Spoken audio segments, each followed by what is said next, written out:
নমস্কার বন্ধুরা, cook with অন্বেষায় আপনাদের সবাইকে স্বাগত। বাড়ির বাচ্চা থেকে বড় স্ট্রিট ফুড খেতে সকলে কিন্তু দারুণ পছন্দ করে। রোজ রোজ বাজার থেকে কেন কিনে আনবেন, বাড়িতে এইভাবে তৈরি করে দেখুন পনির রোল।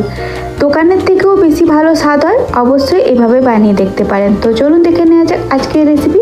পনির রোল বানানোর জন্য আমি এখানে সমান পরিমাণে আটা ময়দার সাথে 2 চামচ বেসন, নুন আর চিনি দিয়ে ভালো করে মিশিয়ে নিলাম।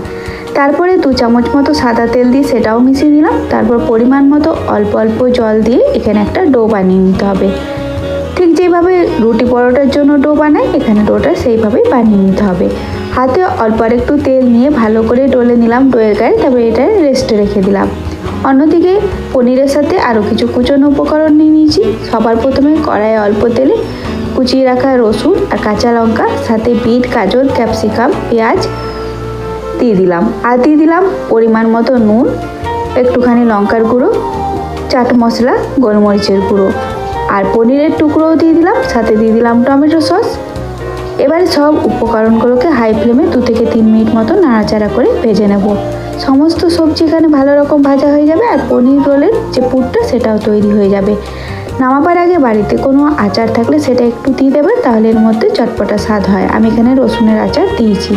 ততক্ষণে এইদিকে ডোটাও রেস্ট হয়ে গেছে। এবার ডো থেকে লেচি বানিয়ে নিতে হবে।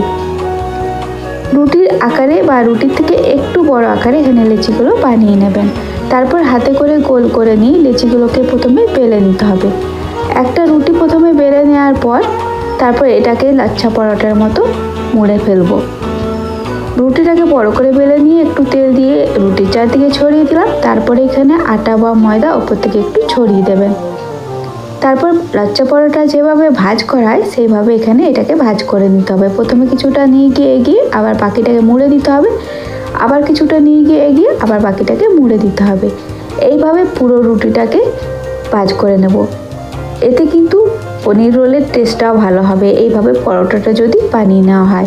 পুরোটাকে ভাজ করে নেওয়ার পর তারপরে গোলভাবে ঘুরিয়ে এটাকে মুড়ে নিতে হবে। তারপর পুনরায় আবার এই রুটিটাকে বেলে নিতে হবে। আবার একটু আটা বা ময়দা দিয়ে আমি এখানে রুটিটাকে ঠিক বড় করেই বেলে নেবো, যেভাবে রোলটা তৈরি করার জন্য রুটিগুলোকে বেলে নেওয়া হয়। এইভাবে আমি সব রুটিগুলোকে বেলে নিয়েছি। তারপর তাওয়া গরম করে নিয়েছি। এবার একটা একটা করে রুটি প্রথমে সেঁকবো, তারপর তেল দিয়ে ভেজে নেব। দুদিকটা ভালো করে সেঁকে নিয়েছি। তারপরে এর মধ্যে অল্প অল্প সাদা তেল দিয়ে খুব ভালো করে ভেজে নেব। সবকটা পরোটা ভাজা হয়ে গেছে। এবার এক একটা পরোটা এভাবে নেব, তার উপরে একটু টমেটো সস ভালো করে চারদিকে ছড়িয়ে দেব। এবার বানিয়ে রাখা পনির রোলের যে পুরটা সেটা এখানে বেশ অনেকটা পরিমাণেই দিতে হবে, তাহলেই পনির রোলের স্বাদটা ভালো হবে। আর পনির রোলটাকে এভাবে চটপটা করে তৈরি করবেন, তাহলে কিন্তু খেতে বেশি ভালো লাগে, দোকানের থেকেও ভালো। এবারে কিছুটা কাঁচা স্যালাড ওপর থেকে ছড়িয়ে দিলাম, একটু টমেটো সস আবার দিলাম আর একটুখানি গোলমরিচের গুঁড়ো এখানে দিয়ে দেবো। ব্যাস, আর কিছু দেওয়ার দরকার নেই। এবার এটাকে মুড়ে দিতে হবে। আমি এখানে দেশলাই কাঠির মুখটা ভেঙে নিয়েছি, তারপর সেই কাঠিগুলো আটকে দিলাম। এইভাবেও আপনারা খেতে পারেন, বা দোকানে যেভাবে কাগজে মুড়ে রোল বিক্রি করা হয় সেইভাবে ওইভাবে মুড়ে নিতে পারেন।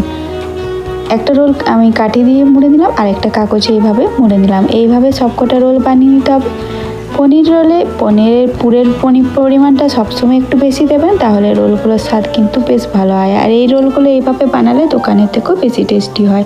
অবশ্যই এইভাবে বানিয়ে দেখুন, রেসিপিটা কিন্তু দারুণ টেস্টি হয়। ভালো লাগলে লাইক শেয়ার করবেন, সাথে চ্যানেলটাকে প্লিজ সাবস্ক্রাইব করে নেবেন।